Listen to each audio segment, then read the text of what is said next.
Hello everyone, welcome to my channel Hindi tarot deck 222। मैं हूँ पल्लवी। कैसे हैं आप सभी लोग? आई होप आप सभी अच्छे होंगे। सो गाइस, आज मैं आप लोगों के लिए लेकर आई हूँ एक और नई रीडिंग। और आज मैं यहाँ पर ये देखूँगी, आप जिस पर्सन के साथ डील कर रहे हैं, अगर आप इनसे ना अब बात नहीं कर रहे हैं, यानी कि अब आपने अपने आप को अपनी साइड से चुप कर लिया है। भले शुरुआत आपके पर्सन की साइड से हुई हो, खामोश उन्होंने पहले अपने आप को करा हो, इस रिश्ते को इन्होंने पहले खामोश करा हो, लेकिन अब हम यहाँ पर ये देखेंगे कि जब से आपने अपने आप को खामोश करा है, या अब आपके खामोश होने से इस पर्सन की फीलिंग्स पर, इस पर्सन की इमोशंस पर किस तरह से असर पड़ रहा है। तो ये चीज़ें आज मैं टैरो से देखूंगी।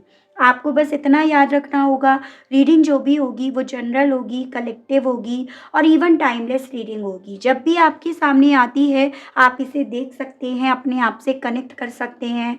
रीडिंग जो भी है वो मैरिड, अनमैरिड, लड़का लड़की कोई भी देख सकता है। बस आपको इतना याद रखना होगा कि भाई देखो, आपका खामोश रहना ज़रूरी है। अगर आप खामोश नहीं हैं तो ऑब्वियसली ये रीडिंग आपके लिए नहीं है। हाँ, आप देख सकते हैं इस वे में कि आपके खामोश रहने से क्या असर पड़ सकता है इस पर्सन की फीलिंग्स पर, इनके इमोशंस पर। तो उस वे में आप रीडिंग को डेफिनेटली देख सकते हैं। ठीक है व्यूअर्स, रीडिंग के दौरान फोकस इस पर्सन के ऊपर ही बनाए रखिएगा और शुरुआत से पहले अपने इष्ट देव को ग्रेटिट्यूड ज़रूर से दीजिएगा। तो चलिए स्टार्ट कर लेते हैं और देख लेते हैं। गाइड कीजिए universe, please divine, please archangels, please holy angels, please spirit guide, मुझे गाइड कीजिए और बताइए, गाइड कीजिए, बताइए universe. Relieve anxiety,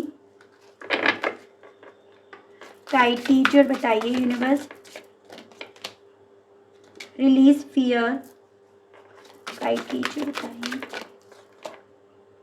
explore your ancestry, guide कीजिए, बताइए यूनिवर्स। प्लीज के खामोशी का असर इनके पर्सन की फीलिंग्स पर। प्रैक्टिस पॉजिटिविटी, गाइड कीजिए, बताइए यूनिवर्स, गाइड कीजिए। ट्रांसफॉर्म एंगर एंड बॉटम है आपका डेवलप स्ट्रॉन्ग कंसंट्रेशन। ठीक है, देखिए सबसे पहले जैसा कि ये सवाल है कि खामोशियों का क्या कोई असर पड़ रहा है अब इस पर्सन की फीलिंग्स पर करंट में, तो जी हाँ, बिल्कुल असर पड़ रहा है इस पर्सन के ऊपर आपके खामोश रहने से। लेकिन ये पर्सन ना आपकी खामोशियों से ये चीज़ें समझ पा रहे हैं कि इस खामोश रहने से आपके अंदर क्या क्या चेंजेस आए हैं, आपके अंदर क्या क्या बदलाव आए हैं, आप पहले से कितना ज़्यादा बदल गए हो। इन्हें ऐसा लग रहा है कि आप जब तक बोल रहे थे, जब तक आप कोशिश कर रहे थे, जब तक आप इनकी तरफ रीच आउट कर रहे थे, तो बेसिकली ना आपके अंदर कुछ अलग ही चीज़ें चल रही थी। यहाँ पर चांसेस हैं कि आप ना अपनी बात समझाने के लिए इस पर्सन पर गुस्सा भी होते थे। एज एन यहाँ पे ना व्यूअर्स, आपने इस पर्सन को अपनी ज़िंदगी में लेकर आने के लिए या इस पर्सन की ज़िंदगी में आने के लिए बहुत ज़्यादा गुस्सा भी करा है। चाहे इस पर्सन पे करा हो, आसपास के लोगों पे करा हो, अपने ऊपर फ्रस्ट्रेशन उतारी हो। मतलब आप ना एक पॉइंट पर ऐसे हो गए थे कि आप लड़ रहे थे। आप, हालाँकि लड़ने के पीछे का रीज़न था कि आपका दर्द आप उस पर्सन को बताना चाहते थे, लेकिन इस पर्सन तक उस चीज़ का यही मैसेज आ रहा था कि आप लड़ रहे हो, आप गुस्से वाले हो, आप शॉर्ट टेम्पर्ड हो, आप गुस्सा ही करना जानते हो। लेकिन जब से आपने अपने आप को चुप करा है, खामोश करा है, तो ऑब्वियसली आपने लड़ना छोड़ दिया, क्योंकि यहाँ पर आपके माइंड में ये चीज़ें सेट हो गई हैं कि लड़ा वहाँ जाता है, बोला वहाँ जाता है जहाँ पे सामने वाला या वाली सुनने वाला हो, समझने वाला हो। और आप ये चीज़ें जब से समझ गए हो, तब से ऑब्वियसली आपने गुस्सा करना, लड़ना, झगड़ना सब जैसे ख़त्म कर दिया, क्योंकि आप सिचुएशन को समझ गए, आप इंसान को समझ गए और आपने ये चीज़ें समझकर ओवरऑल फोकस जो है वो अपने आप पर लगाना शुरू करा, अपने आप को बदलना शुरू करा। तो सबसे पहला तो असर इस पर्सन के ऊपर ये पड़ रहा है कि आपकी खामोशियों से नहीं लगता है कि आपने अब गुस्सा करना छोड़ दिया। ये उस चीज़ को नहीं समझ पा रहे हैं कि आपने गुस्सा करना क्यों छोड़ा, क्योंकि आप समझ गए कि लड़ा गुस्सा वही करा जाता है जब सामने वाला उस दर्द को, उस गुस्से के पीछे के डर को, परेशानी को समझे। ठीक है। दूसरा असर मुझे दिख रहा है व्यूअर्स कि इस पर्सन को ये लगता है कि अब आप के मन से ना इस पर्सन को खोने का शायद डर खत्म हो गया है। रिलीज फियर, आपने इस डर को खत्म कर दिया है। जो होना है हो जाए। ठीक है। जब तक आपके मन में डर था तब तक आप कोशिश कर रहे थे, लेकिन अब आपने अपने आप को चुप करा है तो शायद वो डर खत्म हो गया है। तभी आप बदल रहे हो, गुस्सा नहीं कर रहे हो, बात करने की कोशिश नहीं कर रहे हो। इवन इनके ऊपर इस तरह से असर पड़ रहा है कि आप जो है ना अपनी जो एक एंग्ज़ायटी में आप पहुंच गए थे इस पर्सन के खोने के डर की वजह से, इस पर्सन की ज़िंदगी से दूर जाने की वजह से, जो एक आपके चेहरे पर, आपके लुक्स पर, आपके बॉडी लैंग्वेज पर जो एक एंग्ज़ायटी दिखती थी ना, वो सब चीज़ें अब इन्हें नहीं दिखती है। आपने उससे ना निजात पा लिया है, मुक्ति पा ली है। जैसे कि होता है ना, इंसान जब डिप्रेशन में जाता है ना तो उसका सबसे ज़्यादा असर उस पर्सन की बॉडी पर पड़ता है, उस पर्सन के चेहरे पे पड़ता है, लेकिन वो चीज़ें अब इन्हें आप में नहीं दिख रही हैं। एक अलग ही स्पार्क, एक अलग ही चीज़ इन्हें आपकी साइड से फील हो रही है। तो इन्हें ऐसा लग रहा है ओवरऑल आप चुप हो गए हो, तो सबसे पहले डर खत्म हुआ, एंजाइटी से आप बाहर निकल गए हो, और दूसरा अब आपका फोकस सिर्फ और सिर्फ पॉजिटिविटी पर है। आप हर एक चीज़ को जब पॉजिटिव वे में देख रहे हो, आप ये चीज़ें देख रहे हो कि मुझे यहाँ पे अपने पंखों को फैलाना है, मुझे यहाँ पे अपना कंसंट्रेशन अपने आप को डेवलप करने में, अपने आप को स्ट्रॉन्ग करने में, अपने आप को इस कंट्रोल से बाहर निकलने में लगाना है। तो डेफ़िनेटली अब आप इस पर्सन के लिए उस तरह से नीडी बन नहीं रहे हो, तभी आपने अपने आप को खामोश कर लिया। यानी कि इस पर्सन को आपकी खामोशी से ये लगता है या फ़ील हो रहा है कि अब आपको इस पर्सन की ज़रूरत नहीं है, या इस पर्सन के लिए आप नीडी नहीं हो रहे हो। आप इस पर्सन को अपना कंफर्ट ज़ोन मानना छोड़ चुके हो। पहले आपने इन्हें ही अपनी दुनिया, अपना कंफर्ट ज़ोन मान लिया था, ठीक है? और आप उस कंफर्ट ज़ोन में जो जो जिस भी तरह से आप प्यार नाम की रस्सियों से बंधे हुए थे, आप उसे ही अपनी दुनिया मान रहे थे। लेकिन अब आपने अपनी दुनिया यहाँ पे बदलने पे अपना फ़ोकस लगा लिया है, या आप अपनी एक नई दुनिया ढूँढने के लिए ऑलरेडी निकल गए हो।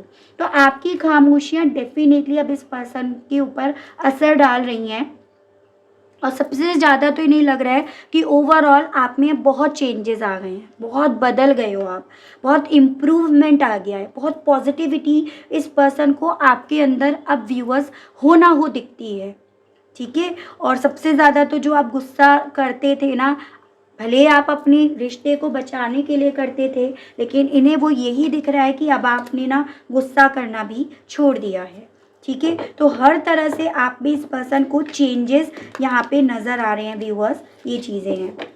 इवन किसी-किसी पॉइंट पर इस पर्सन को ऐसा भी लग रहा है कि थोड़ा-सा पहले जैसे आपकी फ़ोरकास्टिंग जो थी वो अच्छी नहीं थी। आप दूर तक की नहीं देख पाते थे, सोच पाते थे। लेकिन आपके खामोश रहने के बाद इस पर्सन को इस तरह का डाउट भी होता है कि शायद अब आप दूर तक की सोचने लगे हो। पहले नहीं सोच पाते थे, लेकिन अब आप सोच रहे हो, और कुछ ऐसा चीज़ आपने दूर तक की सोचा है जिस रीज़न की वजह से भी आप यहाँ पर चुप हुए हो। तो इस तरह से इस पर्सन की फीलिंग्स पर असर पड़ रहा है, या इस तरह से ये पर्सन सोच रहे हैं। और देखते हैं टैरो से, गाइड कीजिए universe, please divine, please archangels, please holy angels, please spirit guide, मुझे गाइड कीजिए। बताइए मेरे व्यूअर्स की खामोशियों का असर अब उनके पर्सन की फीलिंग्स के ऊपर किस तरह से पड़ रहा है। यूनिवर्स गाइड कीजिए और बताइए। 6 of cups, 3 of wands, 8 of swords, S of swords, the high priest, guide कीजिए, बताइए यूनिवर्स। मेरे व्यूअर्स की खामोशियों का असर उनके पर्सन की फीलिंग्स के ऊपर अब किस तरह से पड़ रहा है, गाइड कीजिए, बताइए। King of cups, 5 of cups and page of pentacles. यहाँ पे राशियाँ जो स्ट्रॉन्ग में हैं वो है आपकी, देखिए viewers, cancer, Pisces and Scorpio, कर्क, मीन एंड वृश्चिक राशि, जिसमें आपका कैंसर काफ़ी स्ट्रॉन्ग में है। उसके अलग वैसे सभी राशियाँ हैं, जैसे जमनाई, लिब्रा एंड एक्वेरियस, मिथुन, तुला एंड कुंभ राशि, ये आपका फायर एलिमेंट है और ये आपका अर्थ एलिमेंट है। तो वैसे यहाँ पे सभी राशियाँ हैं, लेकिन स्ट्रॉन्ग में मुझे यहाँ पर ये राशि दिखी। मुझे ना यहाँ पे आपके लिए व्यूअर्स नंबर 2 यानी कि फरवरी मंथ बहुत इंपॉर्टेंट दिख रहा है। ठीक है, एज एन चांसेस हैं 2 साल से काफ़ी लोग यहाँ पर चुप होकर बैठ गए हैं, 2 महीने से बैठ गए हैं, या फेब मंथ से आप चुप हो गए हो, तो ऐसे चांसेस यहाँ पे बन रहे हैं। देखिए व्यूअर्स, इस पर्सन के ऊपर डेफिनेटली आपकी खामोशियों का असर पड़ रहा है, और इस पर्सन को ना अब जैसे पहले आप इन तक पहुंचने की कोशिश करते थे, एफर्ट्स करते थे, बार बार इस चीज़ का क्लैरिफिकेशन देते थे, इवन हो सकता है कुछ लोग अपना कैरेक्टर सर्टिफिकेट भी देते हो बार बार, या अपनी बात क्लियर करते हो बार बार, तो ये पर्सन ना अब आपके खामोश रहने के बाद उन सभी चीज़ों को मिस कर रहे हैं, उन सभी चीज़ों की इन्हें याद आ रही है। वो सभी चीज़ें ना आपकी खामोशियाँ इन्हें इस तरह से रियलाइज़ करा रही हैं कि देखो, आप हो ना हो ईमानदार तो इनको लेकर थे, इस रिश्ते को लेकर थे। आपने इस रिश्ते को बचाए रखने के लिए अपनी ज़िंदगी के बहुत खूबसूरत पल जो हैं वो ऑलरेडी खो दिए, बिता दिए, ठीक है, ख़त्म कर दिए। तो इस पर्सन के ऊपर डेफिनेटली इस तरह से असर तो पड़ रहा है, यानी कि ये पर्सन ना, जितना पहले आप जब कोशिश करते थे इस रिश्ते को बहुत ज़्यादा स्ट्रॉन्ग होकर, बहुत प्रैक्टिकल होकर देखते थे, अब ये पर्सन उतना ज़्यादा आपके खामोश रहने के बाद इमोशनली लेवल पर इस रिश्ते के करीब अपने आप को पाते हैं, यानी कि इमोशंस से भी इस रिश्ते को देखते हैं। पहले ये नहीं देख रहे थे क्योंकि उस वक्त पे आप इन पर गुस्सा हो रहे थे, उस वक्त पे आप अपनी बात समझाने के लिए हाइपर हो रहे थे, लेकिन आपने जब से चुप करा है तो ये पर्सन उस गुस्से के पीछे का दर्द महसूस कर रहे हैं। ठीक है, और जितना ज़्यादा ये पर्सन अब आपके खामोश रहने के बाद उस दर्द को महसूस करते हैं, उतना ज़्यादा अफसोस में जाते हैं, उतना ज़्यादा ये पर्सन रिग्रेट फील करते हैं, और इवन ये समझ पाते हैं कि इन्होंने इमोशनली लेवल पर, रिश्ते के लेवल पर, सपोर्ट के लेवल पर आपको कितना अकेला कर दिया। आप उस वक्त पे जो इनसे बोल रहे थे वो आपका दर्द था, आप इनसे सपोर्ट चाह रहे थे, इनका साथ चाह रहे थे, इनसे इमोशनली लेवल पर अपने लिए सिक्योरिटी चाह रहे थे, लेकिन ये उसके लिए तैयार नहीं कर रहे थे अपने आप को, या उसे नहीं देख रहे थे, उसे नहीं समझ रहे थे। ये आपके शब्दों को सुन रहे थे, ये आपके दर्द को नहीं महसूस कर रहे थे, जिसे ये पर्सन अब आपके खामोश रहने के बाद महसूस करते हैं। और जितना महसूस करते हैं, ये समझ पाते हैं कि उस वक्त पे आप इनसे एक सिक्योरिटी चाह रहे थे, वो भी इमोशनली लेवल पर। आपकी खामोश रहने के बाद ये पर्सन समझ पा रहे हैं कि हो ना हो, आप जो प्यार नाम की, रिश्ते के नाम की, इस पर्सन के साथ जो भी आपका कनेक्शन है, उस नाम की जो आपने हाथों में बेड़ियाँ पहन रखी थी, रस्सियाँ बांध रखी थी, अपने आप को इस सिचुएशन में आपने थाम रखा था, आपने वो तोड़ दिया है। समझ में आता है, सोचते आप होंगे इस रिश्ते के बारे में, इस इंसान के बारे में, लेकिन अब आप उस तरह से, उस नज़रिए से नहीं सोचते होंगे। अब आपकी सोच में ये बदलाव आ गया होगा कि मैं किस तरह से अपने आप को इस रिश्ते को लेकर बांध चुकी थी या बांध चुका था।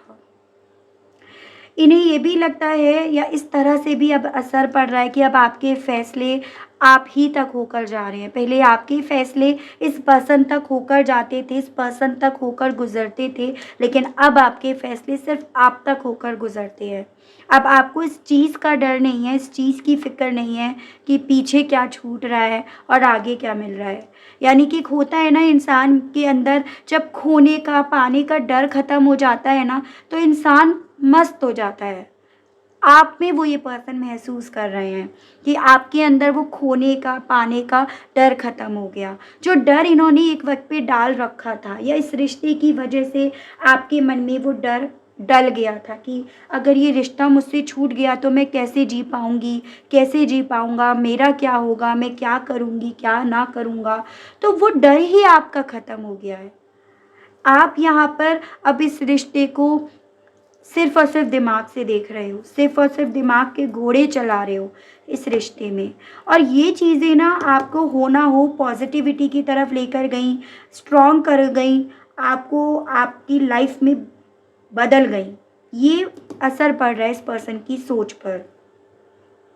इनकी इंट्यूशन अब हो ना हो इन्हें धिक्कारती तो है, इनकी इंट्यूशन इन्हें इस चीज़ को लेकर टीज करती है, या इनकी इंट्यूशन इनके ऊपर पॉइंट करती है व्यूअर्स कि हो ना हो इन्होंने गलत आपके साथ करा। जैसे कहते हैं ना, इंसान जब तक ज़िंदा होता है ना तब तक उसकी वैल्यू नहीं करी जाती, या जब तक इंसान साथ में होता है तब तक उसे पूछा भी नहीं जाता।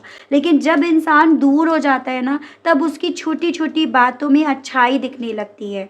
तो इस पर्सन की इंट्यूशन को ना वही अच्छाइयाँ दिख रही हैं, इनके दिल को वही अच्छाइयाँ दिख रही हैं आपके अंदर।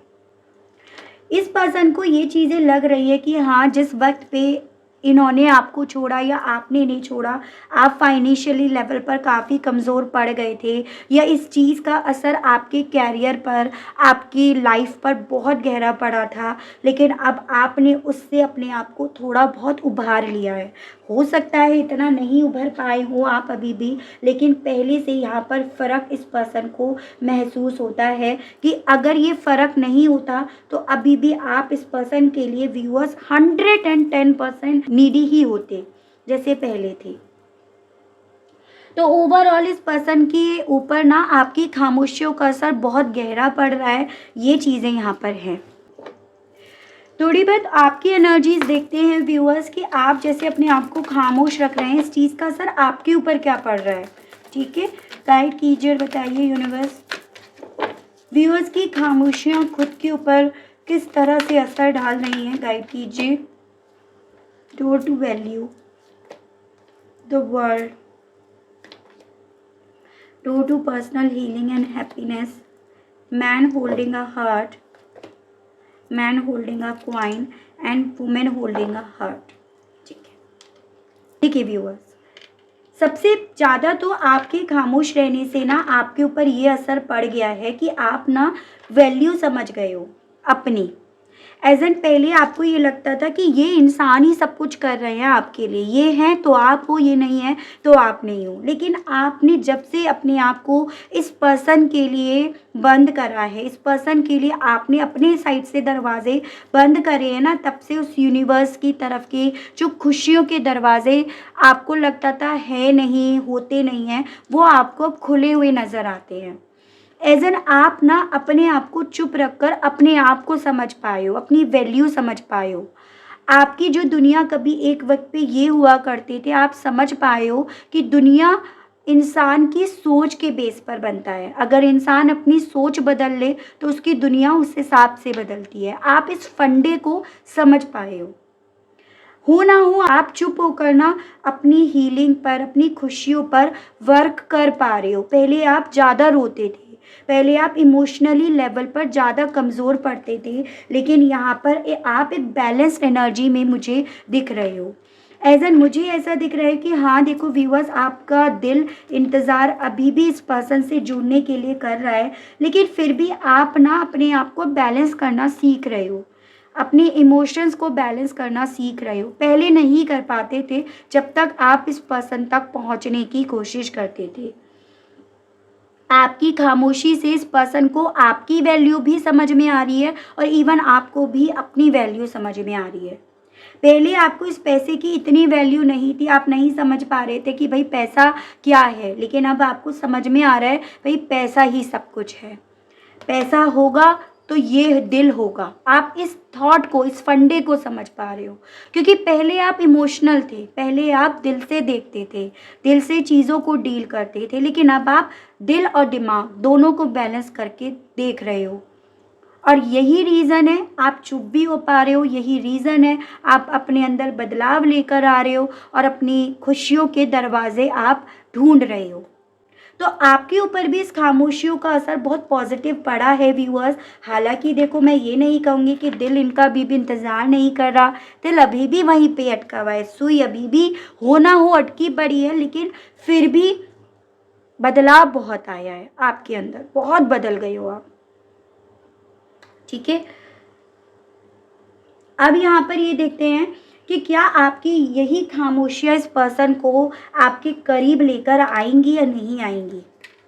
ठीक है, गाइड कीजिए universe, please divine, please archangels, please holy angels, please spirit guide, मुझे गाइड कीजिए। बताइए क्या मेरे व्यूअर्स की खामोशी इस पर्सन को इनके करीब लेकर आएगी या नहीं। गाइड कीजिए।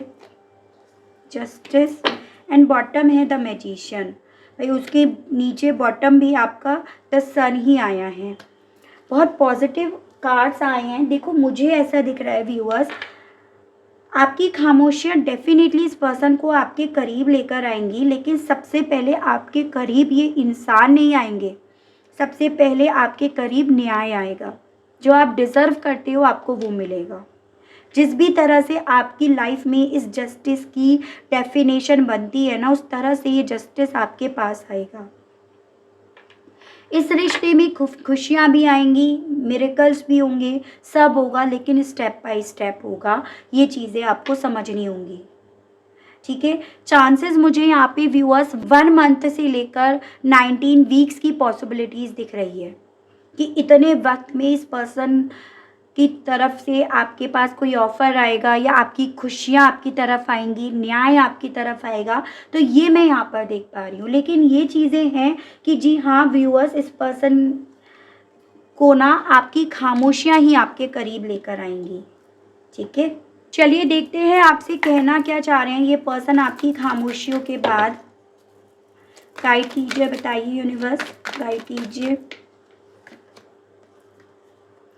You are out of my league. तो आपके खामोश होने के बाद इन्हें ऐसा लगता है कि आप ना इनके कंट्रोल से बिल्कुल बाहर जा चुके हो। तो आपसे ये कहना चाह रहे हैं भाई तुम तो अब पूरी तरह से मेरे कंट्रोल से बाहर ही जा चुके हो। I want to marry you, कहना चाह रहे हैं आप कि आपसे ये शादी करना चाहते हैं, और अगर आप ऑलरेडी मैरिड हैं तो इस मैरिज लाइफ को ये पर्सन कंटिन्यू करना चाहते हैं। I feel sorry for you, आपकी खामोशी के बाद ही तो ये पर्सन समझ पाए हैं कि ये कितने गलत इंसान बन गए थे, कितना गलत बर्ताव ये आपके साथ कर रहे थे, जिसके लिए ये पर्सन अब आपसे आपके चुप रहने के बाद सॉरी बोलना चाहते हैं या सॉरी फील करते हैं। I wanted to call but I could not say a thing, कहने के लिए अब कुछ रहा नहीं है। इच्छा होती है बात करने की, लेकिन अब कहने के लिए कुछ बचा ही नहीं है, इन्होंने कुछ छोड़ा नहीं है। आपसे कहना चाह रहे हैं आई मिस योर टच, अब आपके टच को ये पर्सन बहुत महसूस करते हैं। I have walls around my heart ever since it was last broken. तो ये पर्सन ना बेसिकली अब अपने दिल के चारों तरफ दीवारें इसीलिए खड़ी कर रहे हैं क्योंकि ये जान गए हैं कि इन्होंने आपका दिल तोड़ा है, तो दिल तो अब इनका भी सेफ और महफूज नहीं है, क्योंकि यूनिवर्स सब देख रहा है, सब जान रहा है, सब महसूस कर रहा है। ठीक है, या आपका दिल तोड़कर अब इन्हें महसूस हो रहा है कि कितने गलत थे। देख लेते हैं आपके लिए गाइडेंस के कार्ड्स। गाइड कीजिए, बताइए यूनिवर्स, व्यूअर्स के लिए गाइडेंस के कार्ड्स और दीजिए और बताइए यूनिवर्स। गाइड कीजिए। गोल्ड,